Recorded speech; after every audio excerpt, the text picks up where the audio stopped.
முதலமைச்சர் மு.க.ஸ்டாலின் மக்களின் நலன்களை பலி கொடுத்து செந்தில் பாலாஜியை பாதுகாக்க முயல்கிறார்.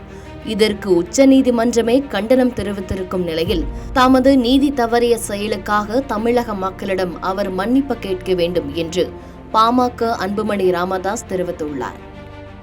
இதுகுறித்து அன்புமணி ராமதாஸ் கூறியுள்ளதாவது: திமுகவை சேர்ந்த முன்னாள் அமைச்சர் செந்தில் பாலாஜி மீதான வேலைக்கு பணம் வாங்கி மோசடி செய்த வழக்கில் இருந்து அவரை காப்பாற்றும் நோக்கத்துடன் தான் அந்த வழக்கில் அவரிடம் பணம் கொடுத்து ஏமாந்த அப்பாவிகள் உள்ளிட்ட 2000 பேரை அந்த வழக்கில் குற்றம் சாட்டப்பட்டவர்களாக திமுக அரசு சேர்த்திருக்கிறது என்று, இது நீதி வழங்கும் அமைப்பின் மீது நடத்தப்படும் மோசடி என்றும் உச்சநீதிமன்றம் கண்டனம் தெரிவித்திருக்கிறது. குற்றம் செய்தவர்களை தாண்டி அப்பாவிகளை பாதுகாக்க வேண்டிய தமிழக அரசு அப்பாவிகளை தண்டித்து குற்றம் செய்தவர்களை பாதுகாக்க முயல்வது கண்டிக்கத்தக்கது.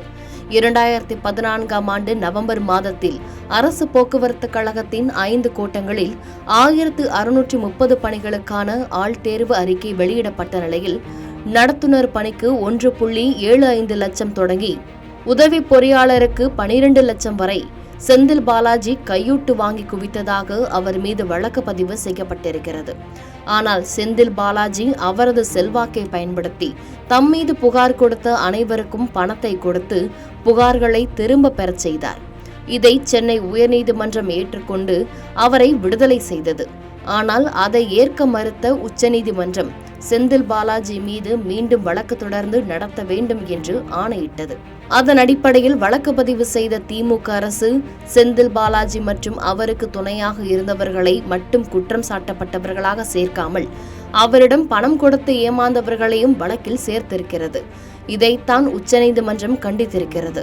ஒரு வழக்கில் 2000 பேர் குற்றம் சாட்டப்பட்டவர்களாக சேர்க்கப்பட்டால் செந்தில் பாலாஜியின் வாழ்நாள் முடியும் வரை இந்த வழக்கின் விசாரணை முடியாது என்பதற்காகத்தான் திமுக அரசு இவ்வாறு செய்ததாக உச்சநீதிமன்றம் கண்டனம் தெரிவித்துள்ளது.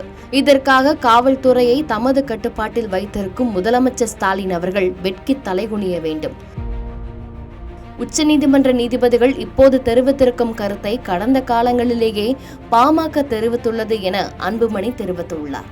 மேலும் செந்தில் பாலாஜியை பாதுகாக்க முதல்வர் பல்வேறு வழிகளில் போராடி வருகிறார் என்றும், அவர் மீது உள்ள அக்கறை மக்களின் மீது இருந்தால் தமிழ்நாடு எப்பவும் முன்னேறியிருக்கும் என்றும் அவர் தெரிவித்துள்ளார். செய்திகளை உடனுக்குடன் தெரிந்து கொள்ள கீழ்கண்ட கேபிள் மற்றும் டிடிஎச் நெட்வொர்க்குகளில் எம்நாடு செய்தி தொலைக்காட்சியை காணுங்கள். பாதகம் செய்பவரை கண்டால் நாம் பயம் கொள்ளலாகாது பாப்பா. மோதி மிதித்துவிடு பாப்பா, அவர் முகத்தில் உமிழ்ந்துவிடு பாப்பா. அண்மை செய்திகளை உடனுக்குடன் தெரிந்து கொள்ள இணைந்திருங்கள் எம்நாடு தொலைக்காட்சியுடன்.